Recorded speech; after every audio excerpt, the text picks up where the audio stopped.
Hey everybody. I got banned from TikTok again, and at this point, I'm pretty much done. I'm a little fed up, and I don't think I'll be revisiting the platform anytime soon. I'm going to start using YouTube a lot more. I've been kind of neglecting that in the past. It's just easier to get, the instantaneous follower reach with TikTok, and generally, it's easier to have viral content that people actually want to watch. This is going to be a bit of a transitional period for me, so please bear with my production quality. As you may be aware, I record everything on my phone.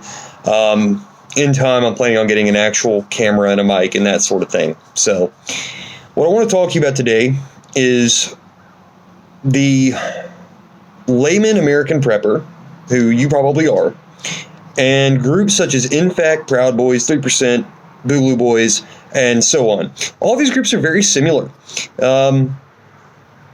With some few exceptions, some of them require actual formal membership. Others are sort of a loose conglomeration of whoever claims it and shows up.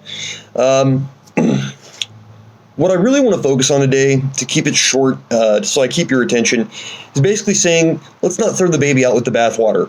Some Boogaloo Boys have done stupid things. You can see what I'm wearing and you know who I'm repping. But some of them have done stupid things, some of them say stupid things, and some of them you may not agree with. Take the Not Fucking Around Coalition. Some of them have had negligent discharges. Some of them may be black supremacists. In the same vein, take 3%, which is not exactly an organized thing. It's a lot like the Boogaloo Boys. It's really just kind of a different age demographic.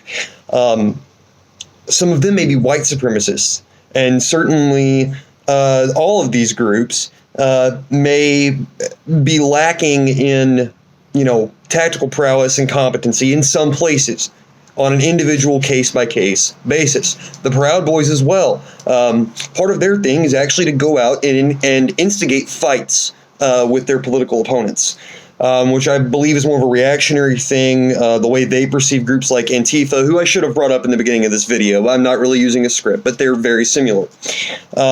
As far as, these pseudo-organized groups who don't really have formal membership.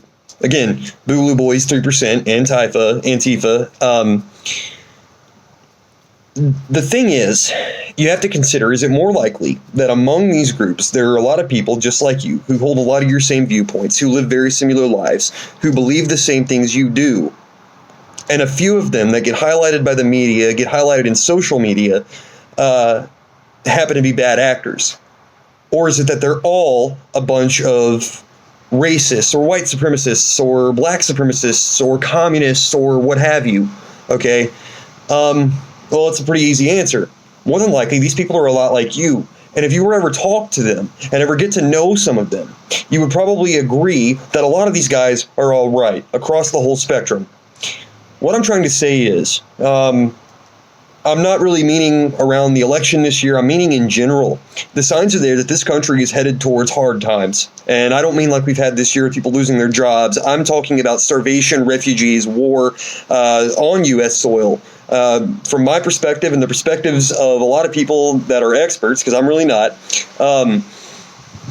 which is where I draw my opinion from, these people who have published articles and studies saying this is going to happen, indicating that we are headed for, at the bare minimum, a soft societal collapse. A lot of these groups, though, are comprised of people that you may find to be valuable allies.